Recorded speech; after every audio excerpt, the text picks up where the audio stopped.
to the ambassador representative of the Bolivarian Republic of Venezuela. Gracias, señor presidente. Thank you, President. To begin, I think it is incumbent upon us to respond to a broad range of lies and false information that we heard from the mouth of the Vice President of the United States here. We're supposed to be here discussing the humanitarian situation, but I think we need to respond to what he said so we can clarify things before the international community, before the people of Venezuela, before the media. He lied in saying that yesterday the region as a whole rejected the representative of the Bolivarian Republic of Venezuela in the Organization of American States. That is false. That is a lie. It is misinformation, a problem that perhaps he needs to address with his legal team. Yesterday, what happened in their thirst to promote a coup d'etat in Venezuela and impose a puppet government to uphold their interests, the U.S. interests in Venezuela, which would allow for the pillaging of our resources, then they ran roughshod over the founding charter of the OAS, which is commensurate with the Charter of the United Nations. And they twisted the law to such an extent that what was approved was not the expulsion of the representative of the Bolivarian Republic of Venezuela to the OAS. Rather, they approved and adopted the inclusion of a representative of the National Assembly of Venezuela.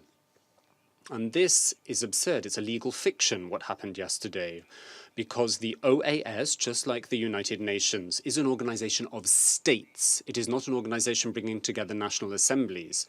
And the only state present representing us in this organization is the Bolivarian Republic of Venezuela. Thus, the Bolivarian Republic of Venezuela was not expelled from the OAS.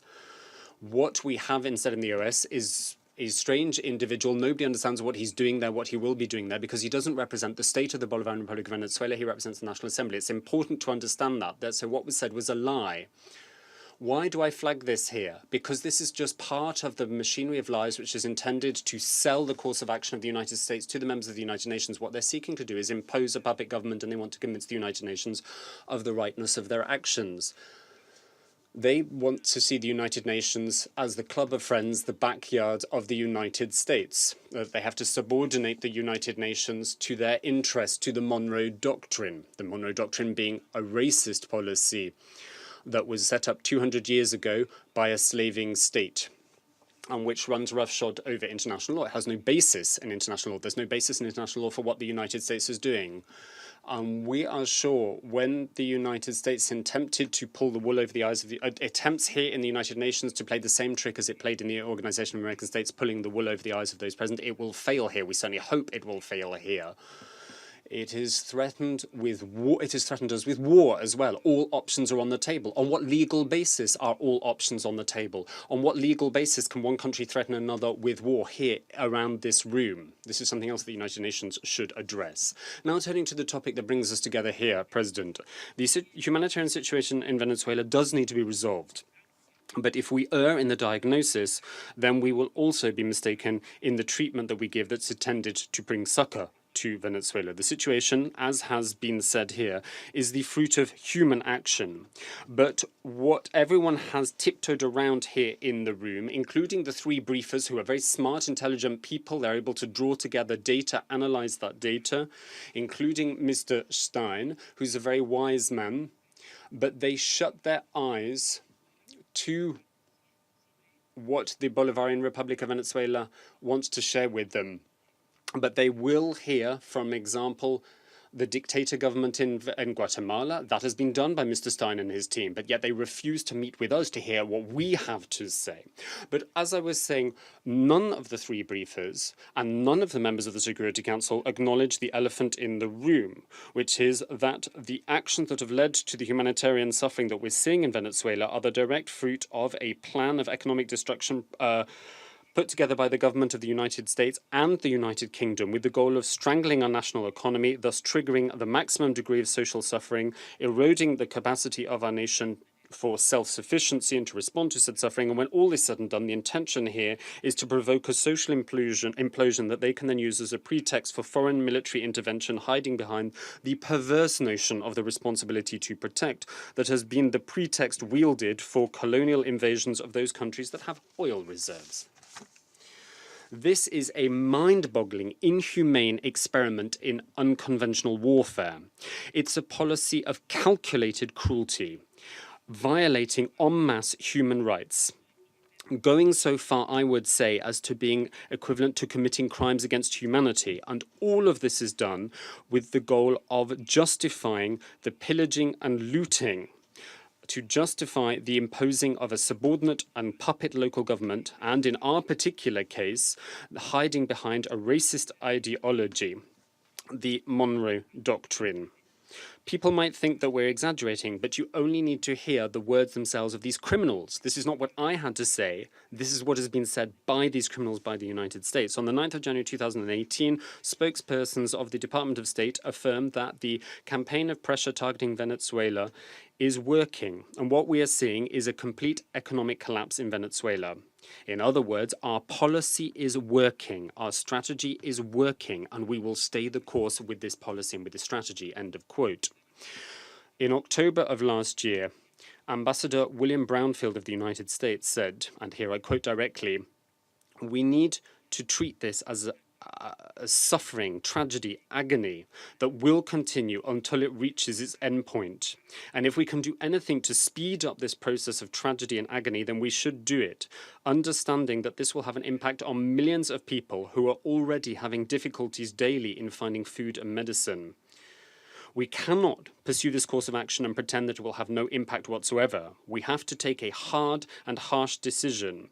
The end justifies the means of this severe punishment." These are not diplomatic words. These are not the words of a humanitarian agent. This is inhumane. This is cruel. These are the words justifying an international crime, a determination and a willingness to punish the entire Venezuelan people. Senator Marco Rubio, who supported the coup d'etat in Venezuela, stated that over the next few weeks, Venezuela will go through a period of suffering that no other country in the Western Hemisphere has ever suffered in modern history. And on the 22nd of March 2019, John Bolton, of infamous memory and ignominy in this organization, said that this is like Star Wars. This is similar to when Darth Vader strangled someone, snuffed their life out. This is what we're doing economically to Venezuela. I'm not inventing any of this. You can go back and check. These are their words. This is deliberate economic destruction. It's the systematic application of the policy of aggression with the use of financial instruments wielded against us and undue pressure.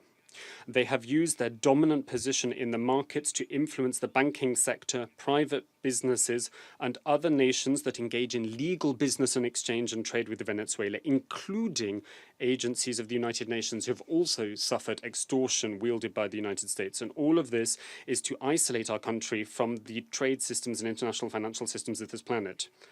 If it was true that the Venezuelan government, as has been affirmed here so many times as part of a litany of lies, if it was true that the Venezuelan government, as has been claimed erroneously, is killing its own people, then why is this group of countries doing all it can on such a mass scale to increase the suffering? Why would there be the need if we're already responsible for the suffering of our people? This gives the truth to the lie. It is them who are responsible for the suffering of our people. It is them who are seeking social breakdown to justify their invasion.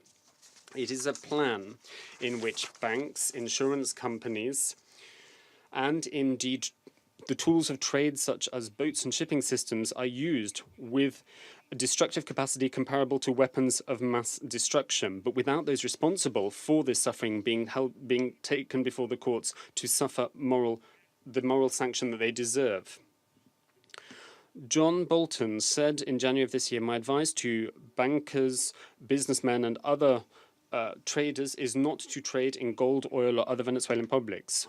Whilst on the 29th of March 2019, Elliot Abraham said, "We're imposing our sanctions This is what he said directly. We, the United States, are imposing our sanctions. And what is the regime doing in response?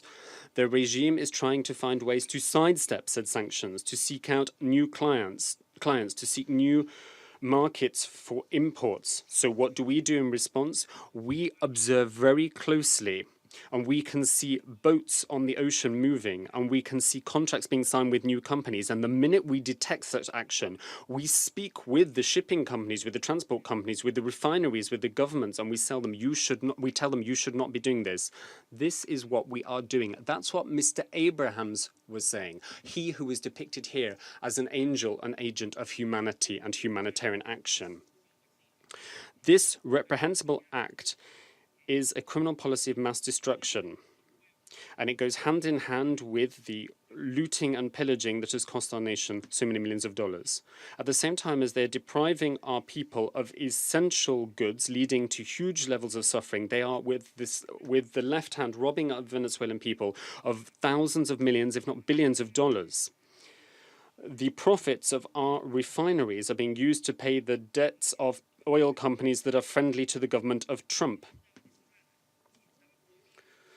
His friends hold Venezuelan debt, and they're receiving special licenses to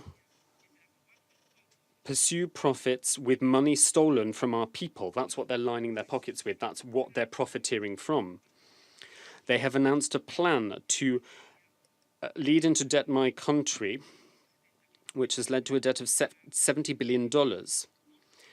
And this money is used to pay uncertified debts that are allegedly the fruit of shadowy financial negotiation, but nobody can prove the amount of these debts which this money is allegedly being used to pay off.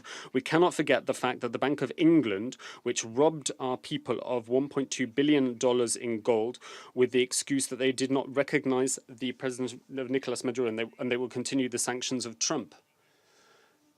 And then we hear the representative of the United Kingdom talking about the fact that they took this step to avoid money laundering, which is just ridiculous. That gold has been in the Bank of England for 30 years now, with nobody raising concerns about money laundering whatsoever. They are working together with the puppet government and saying that they are complying with the sanctions of the United States and with the order of the British government to recognize the puppet government. The credibility of the Bank of England as a neutral and impartial organization has been ruined. Their reputation is as naught. All they're doing is supporting the government of Trump. The colonialist policies of Trump are building on their own colonialist history and their own history of piracy, which they pursued for at least the last 200 years.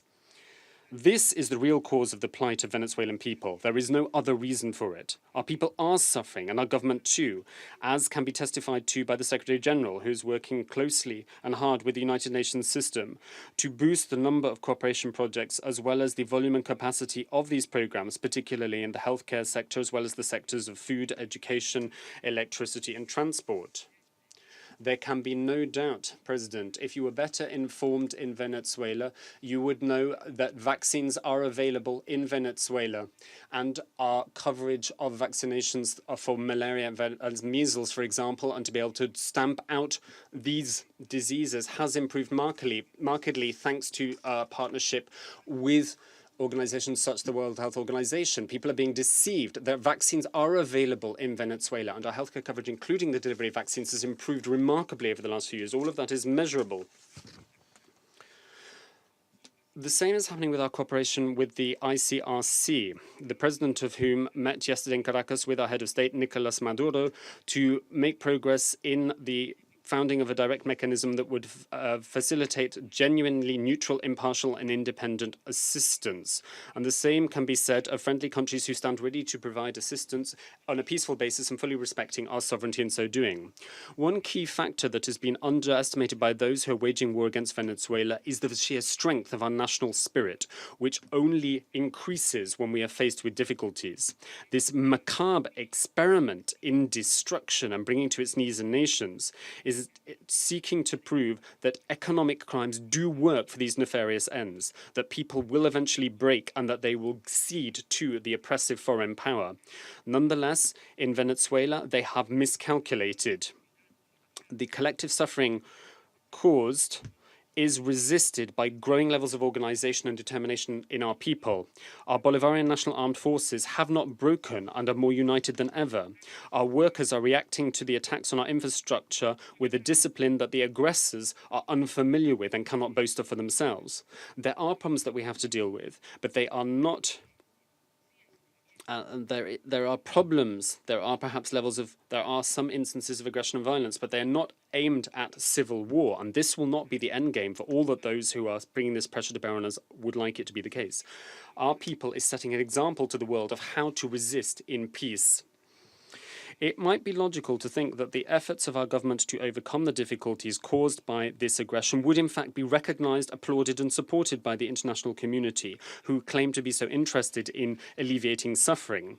Rather, what we're seeing is a fresh wave of economic extortion, which is cutting off financial flows to our country and from our country to abroad, and is also affecting our cooperation with the very agencies of the United Nations, who, as I speak, are unable to find a way to receive funding and money and to send the necessary goods and supplies to meet the needs of our people. And do you know why that is the case? It is because the government of Trump is engaged in a campaign of terror against commercial and financial agents who have anything to do with Venezuelan money. We are not asking for handouts or for anybody's money. We have our own money, but the government of Trump terrorizes economic actors, traders, and international agencies so that they won't actually touch the money that we're willing to offer to pay for the services they can provide. What the United States is interested in, and has been interested in thus far, is not humanitarian aid, but rather a covert operation without the consent of Venezuela, violating our territorial integrity with a constant threat of the use of force, as we heard again today, and openly inciting a military uprising and civil war. That's the speciality of this government of Mr. Abrahams. President, this Security Council bears the responsibility, according to Articles 24, 34 and 39 of the Charter, a responsibility to maintain and uphold international peace and security, and to identify the existence of threats to peace, and also to identify and respond to acts of aggression. And thus we would solicit, we would demand, that we request that you identify and determine the following. Firstly, what is the legal basis allowing the United States and the United Kingdom to apply to Venezuela a program of economic destruction without the express consent of this Security Council? They're enacting measures covered in Article 41 of the Charter, including an economic blockade, without the authorization and consent of the Security Council. When the Security Council reached that finding that these two nations, the United States and the United Kingdom, are acting without the consent of the Security Council and without the covering of the Charter. My second question to you: what legal authority does the United States have to sanction to imply secondary sanctions to countries that trade legally with Venezuela? Thirdly, the Security Council needs to determine what is the legal basis allowing the United States to threaten Venezuela with the use of military force. Where is this legal basis to be found? Why has there been no statement made in response to what is clearly being done by the United States, such clear threats? Fourth, I would ask the Security Council to determine what is the legal authority allowing the United States and the United Kingdom to appropriate our wealth. We're supposed to thank them for their offer of $9 million to address the humanitarian situation in Venezuela when the Bank of England stole $1.2 billion of our money. The Bank of England is supposed to be an independent organization. We hear from the Bank of England themselves that we are obeying the government of the United Kingdom, despite their alleged independent status. As I was saying, my fourth question to you, that you as the Security Council need to determine: what is the legal authority used by the United States and the United Kingdom to appropriate our wealth, obtaining profit therefrom with a mass violation of the human rights of our people? Fifth, what is the legal basis allowing the United States to intervene in affairs that are strictly the preserve of the internal preserve of the Venezuelan people and Venezuelan government in a flagrant violation of Article 2.7 of the Charter? To conclude, the diagnosis of the current situation, President, is that it is clearly and blatantly the result of a campaign of aggression meted out by the United States and the United Kingdom. The treatment for this suffering cannot be a fresh dose of aggressive intervention hiding behind a humanitarian facade. The solution is not in donations from criminals who want to present themselves or set themselves up as saviors. The treatment for Venezuela is not in humanitarian channels designed to provoke and trigger armed conflict, or in donor conferences that hide what's actually going on, the looting and pillaging of the resources of our nation. The treatment, rather, lies in returning the money which has been stolen to Venezuela, in lifting the commercial and financial blockade on our people, in ceasing the sabotage of our infrastructure in clandestine operations, in ceasing the threats of military intervention, and in ceasing to threaten those Venezuelans who want to engage in dialogue. We must stop this war of Donald Trump, and this Security Council must live up to its responsibility and live up to its mandate, guaranteeing that Venezuela can enjoy its right to peace. Thank you very much, President. I thank the representative of the Bolivarian Republic for his statement.